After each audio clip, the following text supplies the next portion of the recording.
धन्यवाद देती हूँ कि मुझे बोलने का अवसर दिया है। बहुत बहुत धन्यवाद। Thank you Kanta ji.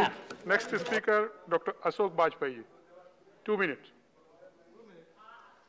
Ashok Vajpayee ji, you are not ready, you want to speak or not? Doctor Ashok Vajpayee ji, you want to speak or not? नहीं 2 मिनट नहीं है, 5 मिनट बोला है। माननीय उपसभापति जी, मैं आपके माध्यम से माननीय स्वास्थ्य एवं परिवार कल्याण मंत्री जी को हृदय से बधाई देना चाहूँगा कि ऐसे सामयिक दोनों विधेयकों को आज सदन के समक्ष उन्होंने प्रस्तुत किया है और मैं देख रहा हूँ इस पर बड़ी गंभीर चर्चा और बड़े महत्वपूर्ण सुझाव माननीय सदस्यों ने दिए हैं। और निश्चित रूप से इस बिल की तैयारी में जिस तरीके से इस पर विस्तार से चर्चा हुई है सेलेक्ट कमेटी में, और जहां कहीं भी जो संदेह थे उनका निवारण करने का काम किया गया है। मान्यवर, वैसे आप जानते हैं कि 2005 में Indian council of medical research ने सबसे पहले सरोगेसी को कैसे रेगुलराइज किया जाए इस संबंध में सबसे पहले चर्चा करने का काम किया था और इस पर एक नोट बनाने का काम किया था कि जिससे कि हम जो ये ART है इसकी सेवाओं को कैसे रेगुलेट कर सकें, ये सबसे पहले 2005 में इसके ऊपर विचार किया गया था। मान्यवर, उसके बाद इस पर समय समय पर 2008 और 2010 और 2014 में भी ART बिल लाने का प्रयास किया गया, लेकिन उस समय इसको संसदीय अनुमति नहीं मिल पाई और ये बिल उस समय पास नहीं हो सका।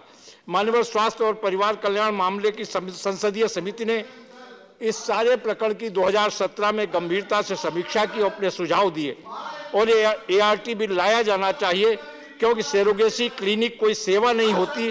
आमतौर पर ART क्लिनिक के तहत सेरोगेसी का विकल्प दिया जाता है और समिति का निष्कर्ष था कि समय की मांग है कि ART क्लिनिक को लेकर कानून बनाया जाना चाहिए। इसलिए ART क्लिनिक को कानून बनाने का काम नितांत आवश्यक था, जो समय की आवश्यकता थी। मान्यवर, पिछले कुछ वर्षों में जो स्थिति बनी है, सारी दुनिया में भारत एक सेरोगेसी हब के रूप में डेवलप हुआ है। उसका कारण है कोई नियमन और कानून न होने के कारण अनियमित ढंग से तमाम विदेशी दंपति आकर के यहाँ पर किराए की कोख लेकर बच्चा लेकर चले जाते थे और तमाम ऐसी विसंगतियाँ पैदा होती थी जिससे देश का नाम भी दुनिया में खराब होता था और जिसको लेकर सारे देश की चिंता होना स्वाभाविक था। और इसके चलते बहुत से ऐसे लोग थे जो अनैतिक ढंग से बच्चा उत्पन्न होने के बाद उससे बच्चा लेने से इनकार कर देते थे। बच्चा अगर विकलांग है उसको लेने से इनकार कर देते थे और कई बार ऐसी माताएं जो सेरोगेटिव कोख, जो किराए की कोख में बच्चे को जब चाहती थी अबॉर्शन करने का भी निर्णय ले लेती थी।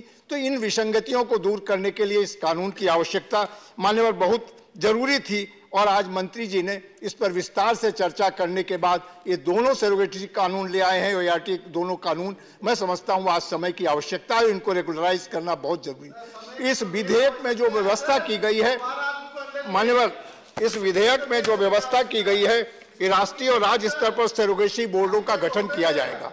यानी राष्ट्रीय स्तर पर जो सेरोगेसी बोर्ड होगा वो स्टेट सेरोगेसी बोर्ड को समय समय पर राय सलाह वगैरह देगा कि कैसे इनको नियंत्रित किया जाए और स्टेट सेरोगेसी बोर्ड इन पर पूरा कंट्रोल करेगा और इसके लिए अलग से प्राधिकरण का गठन करेगा जो इस सेरोगेसी क्लिनिक वगैरह पर भी नियंत्रण करने का काम करेंगी और समय समय पर इसके नियमन करने का काम करेंगी जिससे कोई इरेगुलरिटी ना हो सके।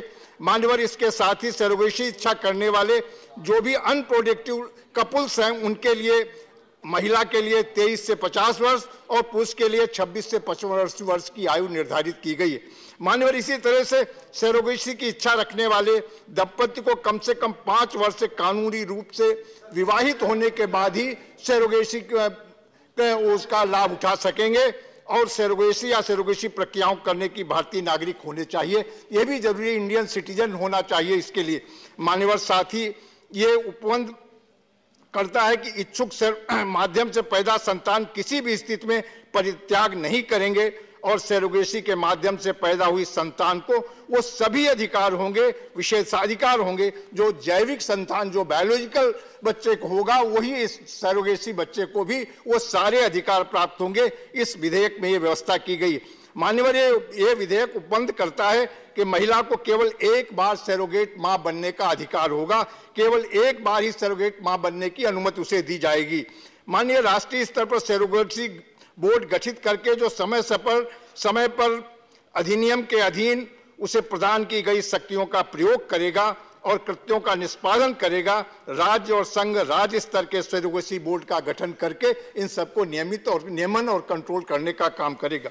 माननीय राज्य और संघ राज्य क्षेत्र स्तर पर एक या एक से अधिक समुचित प्राधिकरणों ट्रिब्यूनल्स की स्थापना करने का भी काम होगा, जिससे कि हम ये तमाम सरोगेसी क्लिनिक हैं उनके ऊपर अंकुश लगा सकें, नियंत्रण कर सकें।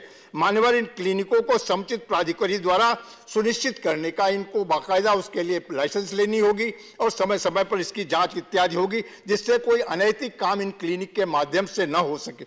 मान्यवर इसके साथ ही ये बिल ये उपबंध करता है कि कोई व्यक्ति संगठन या सरोगेसी क्लिनिक, प्रयोगशाला या किसी प्रकार के नैतिक प्रतिष्ठान व्यावसायिक सरोगेसी का कार्य नहीं करेगा। एक कमर्शियल सरोगेसी पर तुरंत पूरा प्रतिबंध लगाने का काम किया गया है कि जो अभी तक कमर्शियल सरोगेसी के रूप में हिंदुस्तान बदनाम हो रहा था, उस पर अंकुश इस विधेयक के माध्यम से उस पर अंकुश लगाने का काम किया गया।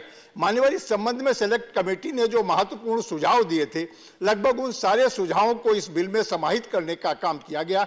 ये बिल आज समय की आवश्यकता है और मैं समझता हूं बहुत ही महत्वपूर्ण बिल है।